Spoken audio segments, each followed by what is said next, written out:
Bonsoir à toutes et à tous, je suis une nouvelle fois très heureux de vous retrouver sur ce plateau de Sport 8 pour parler des sports de ici en Savoie-Mont-Blanc, le tout pendant 13 minutes. Ce soir, j'ai le plaisir d'accueillir Steve Moreira, vice-champion européen de Jiu-Jitsu brésilien. Monsieur Moreira, bonjour, merci d'être sur notre plateau. Alors on va parler avec vous d'une discipline pas très connue, un petit peu sous-médiatisée en France, c'est justement le but de cette émission.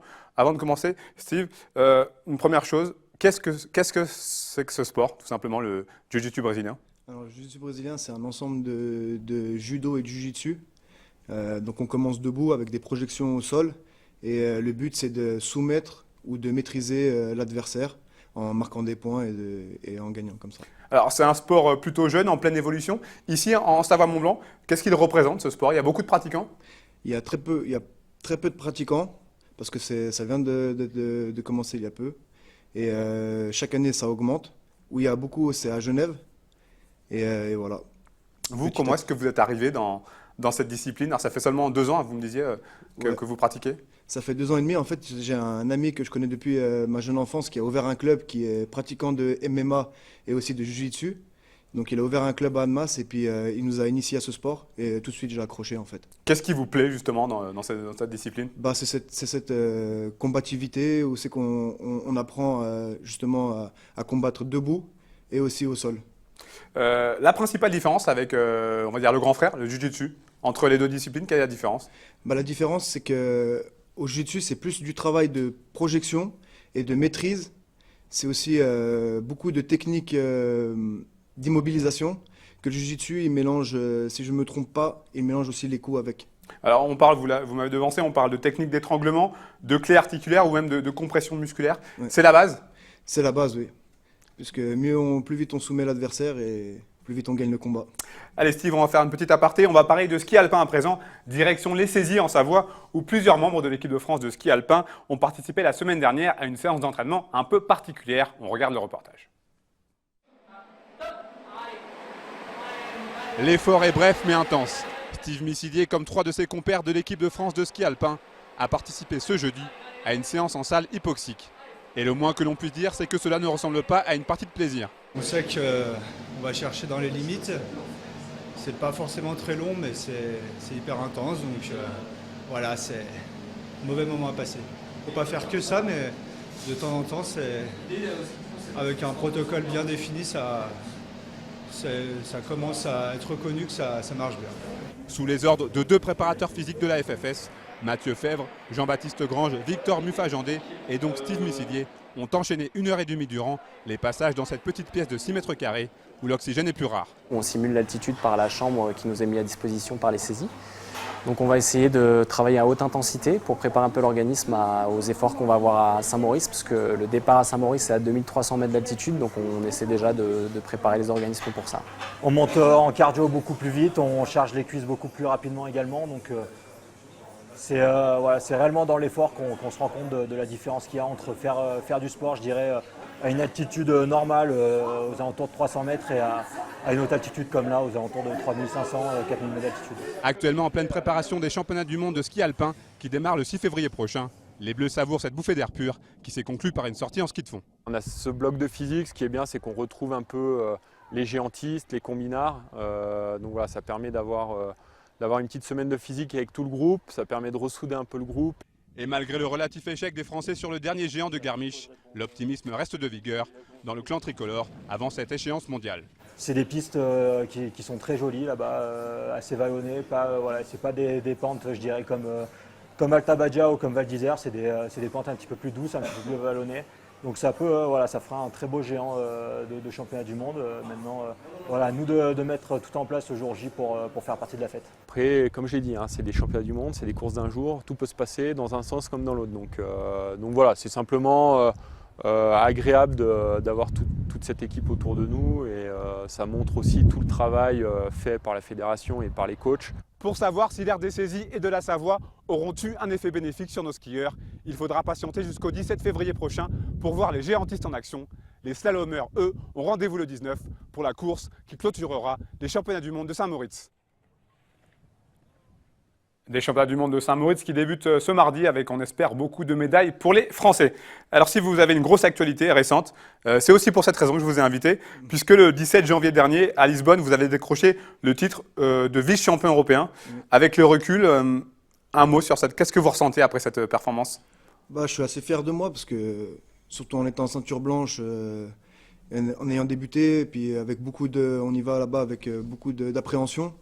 Donc je suis assez fier de moi et puis du travail que j'ai accompli et du travail aussi de mes coachs qu'ils accomplissent sur moi.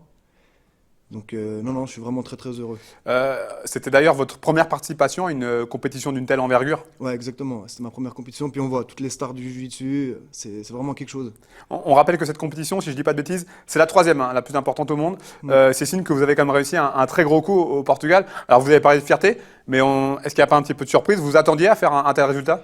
Bah non, on s'attend pas parce que les participants aussi, ils sont prêts. Donc c'est vrai qu'on s'y attend pas. On espère d'aller le plus loin possible, mais on sait très bien que dès le premier combat, tout peut s'arrêter. Qu'est-ce que vous avez ressenti précisément le moment où vous avez compris que vous étiez deuxième? Bah j'étais très heureux.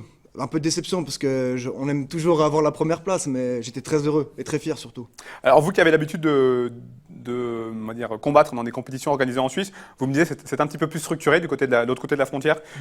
On imagine que ce type de compétition, comme vous avez pu vivre du côté de Lisbonne, c'est autre chose en termes de logistique, en termes de compétition, en termes de niveau? Ouais, c'est autre chose parce que là-bas, à Lisbonne, les gars, ils sont vraiment prêts et on trouve ce qui se fait de mieux dans toutes les ceintures.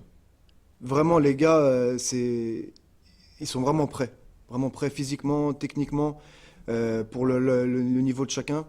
Et vraiment, c'est une très très belle compétition. Alors justement, pour expliquer à nos téléspectateurs, comment est-ce que ça se déroule une compétition de jiu-jitsu brésilien? Alors, comme là pour Lisbonne, donc vous avez un calendrier. On vous dit, vous allez combattre vers une certaine heure. Donc vous vous préparez. Et puis quand on vous appelle, vous vous présentez sur tatami, vous faites la pesée. On vous donne le numéro du tatami et puis après c'est parti. Vous rentrez dans le tatami, vous serrez la main à l'arbitre, à l'adversaire et le combat commence. Ce sont des matchs à élimination directe? Pas le droit à l'erreur? Pas le droit à l'erreur, ouais. Des matchs de 5 minutes en ceinture blanche et pas le droit à l'erreur. Donc là, à Lisbonne, vous avez fait combien de matchs? J'ai fait 3 matchs, donc 3 victoires et une défaite. Ce En qui fait finale. 4 matchs, voilà, exactement, 4 matchs au total. D'accord.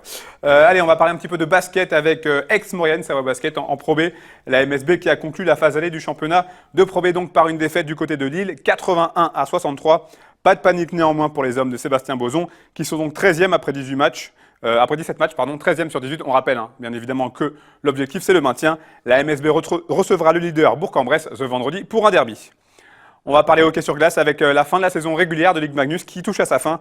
3 matchs cette semaine, en tout cas la semaine dernière pour les pionniers. 2 défaites, une contre Lyon et une plus embarrassante contre Dijon, 6-2. Mais une victoire très très importante dont vous voyez quelques images. Une victoire à domicile sur la partie noire de Morzine contre Rouen à 4 journées de la fin. Chamonix-Morzine peut encore rêver au play-off. Assez incroyable de penser à ceci quand on se rappelle du début de saison très compliqué pour les pionniers. Donc voilà, le club des pionniers qui est encore en course pour accéder au play-off. Steve, je reviens à vous. Vous faites partie d'une structure, Coalition Squad. Est-ce que vous pouvez nous en parler un petit peu?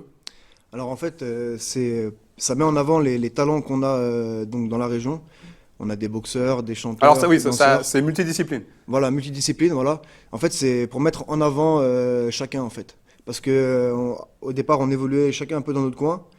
Et on s'est dit, pourquoi pas tous se mettre en avant et se tirer les uns vers les autres, les autres vers le haut. En quoi c'est important d'avoir une structure comme ceci autour de soi? Pour être pris un peu plus au sérieux. Et puis pour montrer à tout le monde que si on croit en nos projets, avec l'aide des uns et des autres, on peut y arriver. Vous dites, pour être pris au sérieux, ça veut dire quoi? C'est que ce n'est pas encore forcément le cas aujourd'hui, on a du mal à vous considérer comme un sportif de haut niveau? Exactement. Bon, ou est-ce que vous avez du mal à vous... Moi, je me considère comme un sportif, pas encore au haut niveau, parce que le haut niveau, c'est les ceintures noires, tout ça, puis on est toujours en apprentissage. Mais c'est surtout que les gens d'Alma, c'est-à-dire tout ce qui est mairie, tout ça, nous prennent au sérieux. Pas qu'on fait ça juste... certes, on le fait pour le plaisir. Pour être aidé par la suite. Voilà, et aussi être aidé par la suite. Vous vous préparez à une grosse année 2017, j'ai pu lire, en termes de jiu-jitsu brésilien avec pas mal d'objectifs. Ouais. Comment ça va se passer cette saison 2017? Je vais essayer de faire le maximum de compétitions, de grosses compétitions, tout ce qui est BJJF. Donc là, la prochaine, c'est Munich. Après, on aura Londres ou Turin. Ça reste encore à voir suivant le budget, parce que comme vous savez, ça a un certain coût. Aujourd'hui, on n'en vit pas. Aujourd'hui, on En n'en tout vit cas, pas. vous Non. n'en vivez pas. Non, on n'en vit pas. Au contraire, on demande justement d'essayer de trouver des sponsors pour nous aider en fait. Et puis après, d'autres compétitions par la suite. Si tout va bien, pas de blessure. Je me suis laissé dire que le rêve après votre carrière, ça serait peut-être d'ouvrir un club pour arriver à transmettre le savoir. Ça fait toujours partie des idées, ça. C'est un petit coin de la tête. Ça restera dans ma tête. J'espère pouvoir avoir un jour la possibilité de le faire et que mon entraîneur me dise c'est bon, tu peux ouvrir une école. Parce que c'est vraiment quelque chose de... Le jiu-jitsu, c'est vraiment un sport magnifique où c'est qu'on a un bien-être total. Et puis, pourquoi pas transmettre ce bonheur aux autres?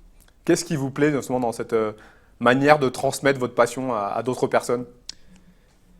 C'est surtout le fait de... Comment ça s'appelle? Comment l'exprimer? C'est surtout le fait de... Cette envie, vous l'avez vraiment au fond de vous-même? Ouais, cette envie, je l'ai vraiment au fond de moi-même. Et puis, justement, de faire voir aux autres par où je suis passé, en fait. Et que ça reste toujours une question de motivation. De transmettre cette motivation pour que les gens aiment ce sport, en fait. En termes de compétition, de résultats, est-ce que vous vous fixez des objectifs pour cette année 2017? Alors, vous avez évoqué plusieurs tournois, Turin, Londres, peut-être, Munich. Maintenant que vous avez quand même un titre à défendre de vice-champion européen, est-ce qu'il y a une petite pression supplémentaire en termes de performance? Non, parce que ça, c'est déjà derrière moi, en fait. C'est déjà derrière moi, on a tourné la page. Maintenant, je sais très bien que chaque jour, j'ai des choses à apprendre. Donc ça, c'est déjà derrière moi. Maintenant, c'est toujours de faire le maximum de podiums et aussi d'être dans le meilleur rang mondial, en fait, de la ceinture blanche. En tout cas, Steve, c'est tout le mal qu'on vous souhaite pour la suite. N'hésitez pas à nous donner de vos nouvelles. J'y manquerai pas, merci beaucoup. Allez, quelques images avant de se quitter pour vous signaler en ski cross la belle victoire de Jean-Frédéric Chapuis, le champion olympique de Sochi, à Feldberg en Allemagne. Alors une compétition un petit peu compliquée, un petit peu perturbée par la météo, si bien que les organisateurs ont pris comme classement final le classement des 16 qualifiés pour les quarts de finale. Et enfin, un mot de ski de boss avec une très belle performance pour Ben Valentin qui se classe deuxième en ski de boss derrière le Canadien Michael Kingsbury, une épreuve qui a eu lieu à Deer Valley aux États-Unis. Voilà, c'est terminé pour cette semaine. J'espère que cela vous a plu. On se retrouve lundi prochain, même endroit, même heure. Découvrez dès mardi notre replay sur notre site internet 8montblanc.fr. Je vous souhaite à tous une très bonne semaine. Bon sport.